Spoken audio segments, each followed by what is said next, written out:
Muy buenos días para mis estudiantes de grado octavo, para mis colegas docentes, directivos, Institución Educativa León 13 Soacha. El día de hoy vamos a repasar para nuestra guía número 10 y más que repasar vamos a establecer un hilo, ¿sí? Conductor y enlazador de conceptos de biología. ¿Listo? Apuntándole más hacia la parte de ecología. Entonces, por ejemplo, iniciamos hablando de una generalidad denominada un concepto muy amplio, no solo para biología, para química, para física, materia y energía. Entonces, desde el punto de vista biológico, materia no es solamente de lo que están hechos los cuerpos, sí, que ocupan un lugar en el espacio y tienen distintas propiedades, masa, peso, volumen. También se tiene que entender la biomasa, esa materia viviente, como la que tenemos acá. Entonces, los individuos van desarrollando nueva materia. Cuando yo era más joven, el milenio pasado, no tenía tanta masa ni tanta materia, ¿sí? Era más pequeño, más joven, como la que hay ahora. Igualmente muchos de estos organismos, sobre todo los vegetales, que son los productores, son los que mayor biomasa aportan a un ecosistema. Pero también no solo está la masa viva, la materia viviente, también tenemos materia, ¿sí? Que no posee vida, pero que interacciona con lo viviente, ¿cierto? Entonces, toda esa materia está directamente relacionada con los flujos de energía. En este momento, ustedes pueden observar la energía luminosa, la energía calórica y la energía radiante, sí, tres manifestaciones de energía que vienen de la luz solar y que a su vez es la que permite fotosíntesis, ¿cierto? E iniciar toda la red trófica, la cadena alimenticia. Entonces, hablar de materia y energía, desde lo biológico, tenemos en cuenta estos conceptos que les he mencionado. Ahora, tendríamos que hablar entonces de factores bióticos y factores abióticos, otro concepto. Factores bióticos, todos los seres vivos, de los reinos que nosotros hemos trabajado. Recuerden que nosotros trabajamos autores que relacionan reinos del dominio procarionte, reino arquea, arqueobacterias, reino monera, bacterias verdaderas, eubacterias, y en el dominio eucarionte, con sus características, ¿cierto? Que tienen núcleo, ADN doble cadena, etcétera, reino protista, reino cromista, reinos unicelulares, y animal, reino vegetal, más importante, fungi, descomponedores, en su gran mayoría, algunos parásitos, parasitoides, y el tema de los virus, que no son células, pero están taxonómicamente agrupados como reino, el reino de los virus. Entonces, todos los organismos vivos, inclusive los virus, que no son células, ¿cierto? No tienen reproducción, no tienen metabolismo, no tienen crecimiento. Todos ellos, esos organismos vivos, todos esos reinos, todos esos representantes de los reinos que están acá, factores bióticos, interactúan con los factores abióticos, como los que ven acá, ¿cierto? Entonces, ¿qué tenemos acá? Agua, ¿listo? ¿Cierto? Agua, ¿m? Oxígeno, gas carbónico del aire, la atmósfera, ¿cierto? Luz solar, minerales del suelo, rocas, gravilla, arena, humus, arcilla, suelo, sales minerales. Entonces, todos estos factores abióticos que estamos observando acá mismo, ¿cierto? Actúan, o más bien interactúan, con los seres vivos. Y allí hay unas transformaciones de energía y unos flujos de energía. Entonces ya tenemos en cuenta factores bióticos y abióticos, componentes de un ecosistema. Otro concepto, los que estamos hablando. Digamos esos roles que desempeñan los seres vivos en un ecosistema como este. Los que transforman la energía solar, o sea, todos estos factores abióticos, agua, gas carbónico, sales minerales del suelo, quienes transforman esa energía lumínica en energía química, o sea, alimento. Por ejemplo, plantas que producen frutos. Esto es energía química, ¿cierto? Este fruto, producto de fotosíntesis. La fotosíntesis lo transformó en este sabroso, dulce, nutritivo banano. Y quienes hacen eso, los productores de energía, quienes transforman sustancias inorgánicas, como las que le mencioné, agua, los factores abióticos, minerales del suelo, gas carbónico, luz solar, ¿en qué? En alimento. Carbohidratos, grasas, proteínas, ¿cierto? Carbohidratos, glucosa, ¿sí? Aquí esta plantita está haciendo fotosíntesis. ¿Listo? Esos productores son los mayores, los más abundantes en un ecosistema, como lo pueden apreciar. Productores. Luego vienen los consumidores de primer orden, los herbívoros, quienes se alimentan directamente de los productores. ¿Listo? Herbívoros, por ejemplo, como, no sé, los antílopes, el ganado, vacas, cabras, insectos fitófagos que se alimentan de la savia, ¿sí? La savia es para las plantas como la sangre, nuestros fluidos corporales. Entonces, los herbívoros, quienes se van a alimentar de estos organismos productores. Luego vendrán consumidores de segundo orden, que pueden alimentarse también de productores o de los consumidores de primer orden, los que llamamos omnívoros. Y luego vendrían consumidores de segundo orden, perdón, de tercer orden, los exclusivos carnívoros o superpredadores. ¿Listo? Como en un ecosistema de estos, infortunadamente no lo vemos, podría haber jaguares, ocelotes, tigrillos, sí, como superpredadores, algún tipo de ave rapaz, algún tipo de reptil, ¿cierto? Culebras, lagartos, grandes predadores. ¿Listo? Entonces, teniendo en cuenta esos flujos de energía, hablamos de redes y cadenas tróficas, otro concepto, ya sumándolo a los consumidores, productores, ¿cierto? Y descomponedores. Faltaba hablar de los descomponedores, qué pena. Como ustedes pueden apreciar, aquí hay troncos muertos, ¿cierto? Troncos y hojas descompuestas. Aquí hay hongos, esto blanco que ustedes ven acá, es un hongo, ¿cierto? Está haciendo una labor de descomposición de toda esta materia orgánica.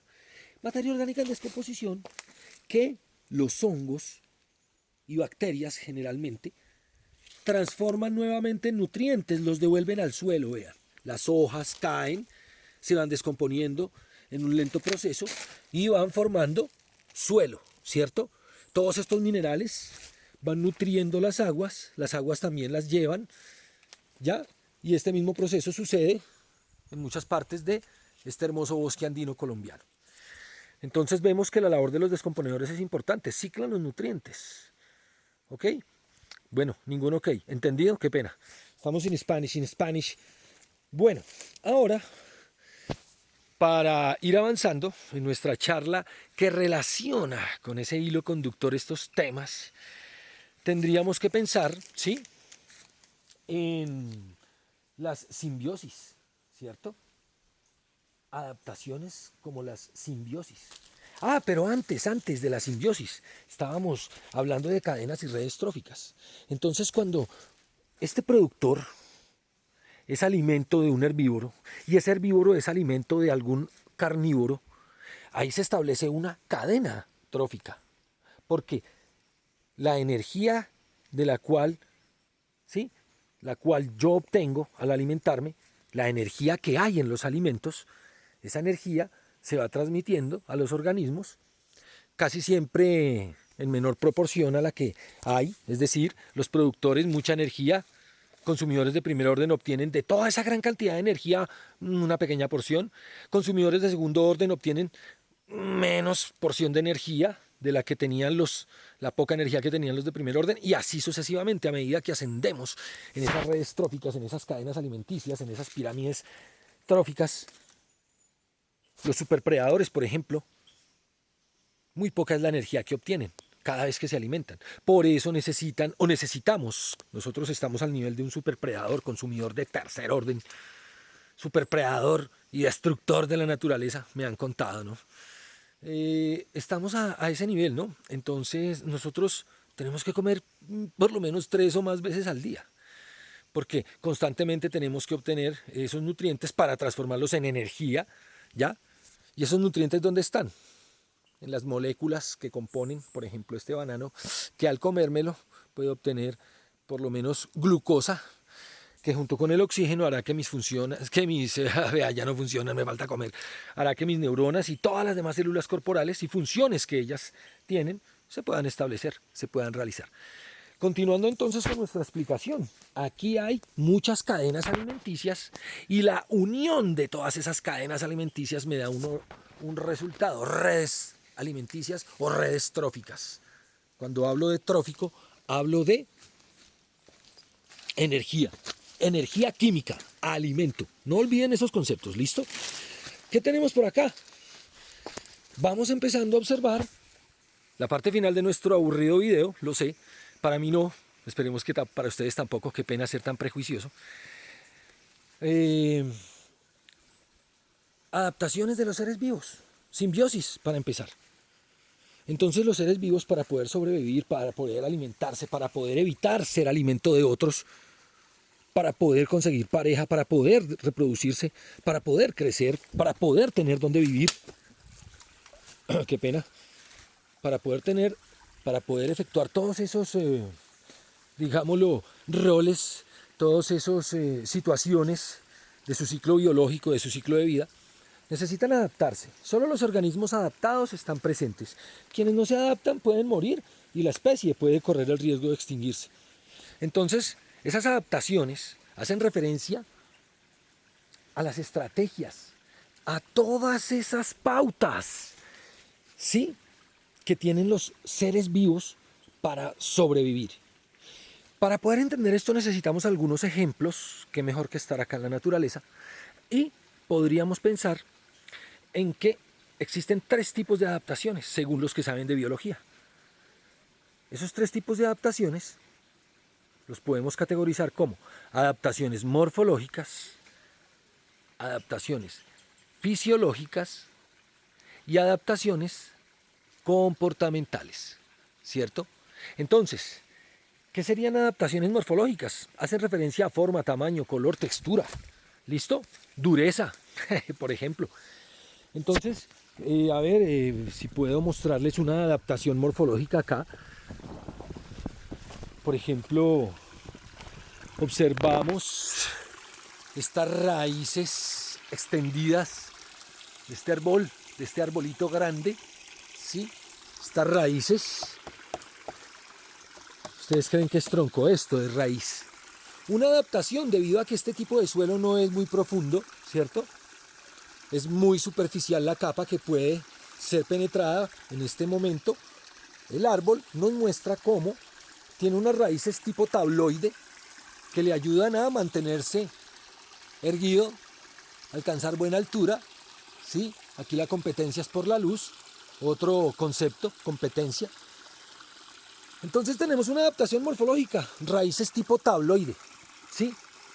Si observamos, podemos ver que aquí este tipo de vegetales tienen una adaptación la cual les permite mantenerse fijos a esta roca, ¿cierto? Y empezar a obtener los nutrientes de ella y sobrevivir, mantenerse, hacer su fotosíntesis.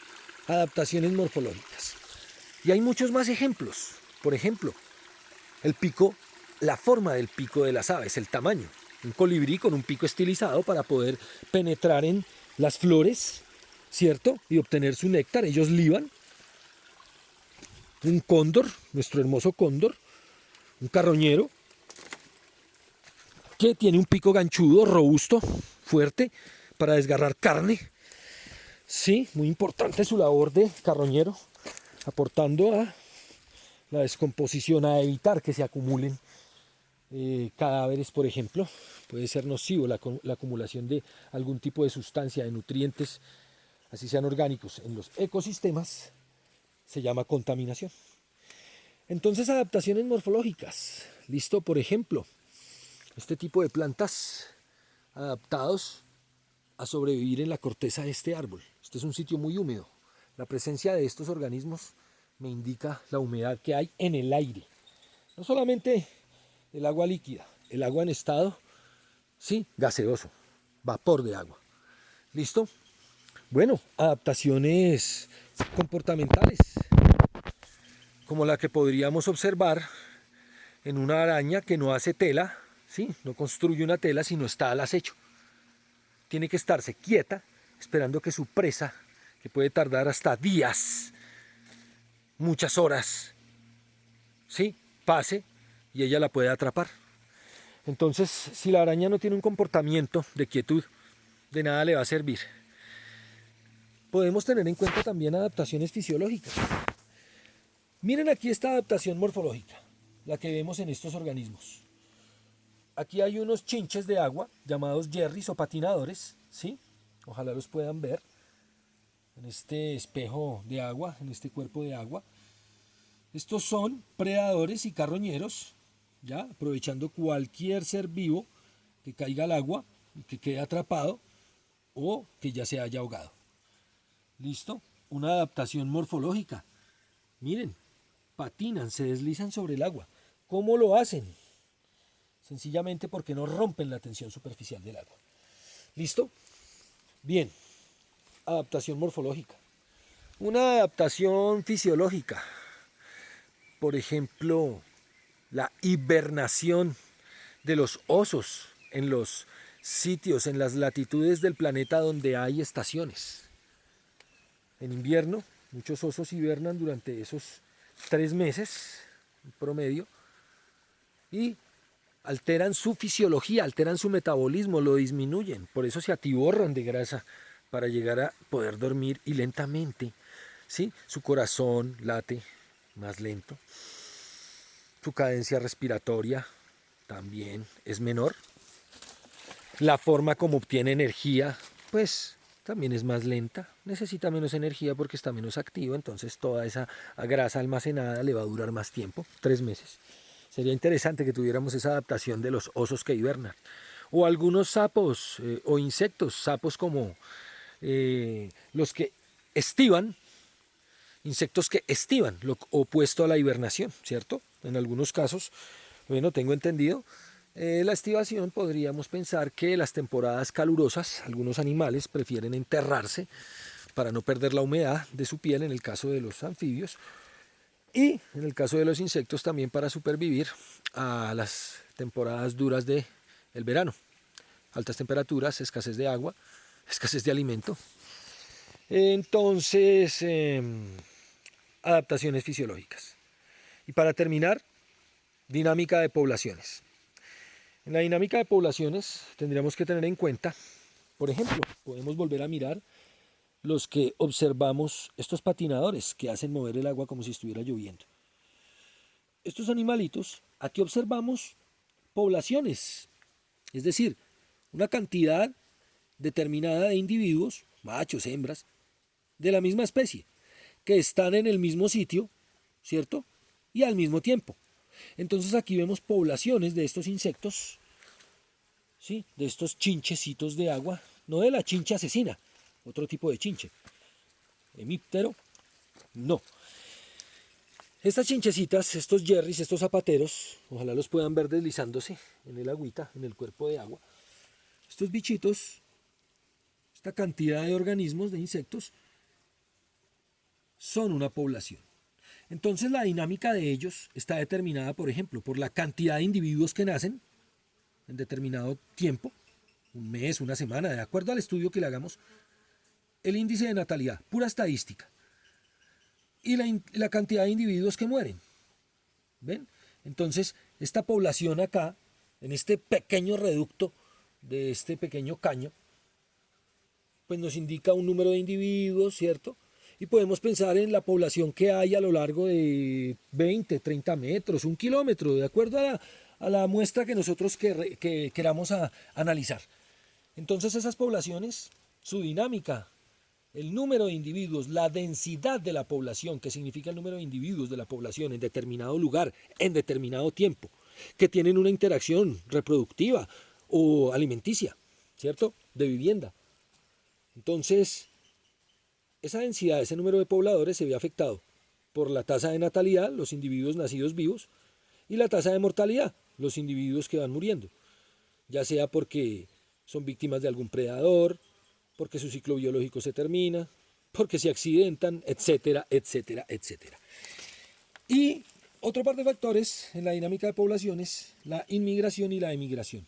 Es decir, esta población ya, si pudieran ver los insectos y si no los imaginamos, esta población de insectos que están acá, ellos, ¿sí?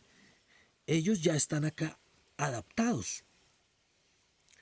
Tienen su territorio, su coto de alimento, su sitio para vivir, supervivir, cazar, reproducirse.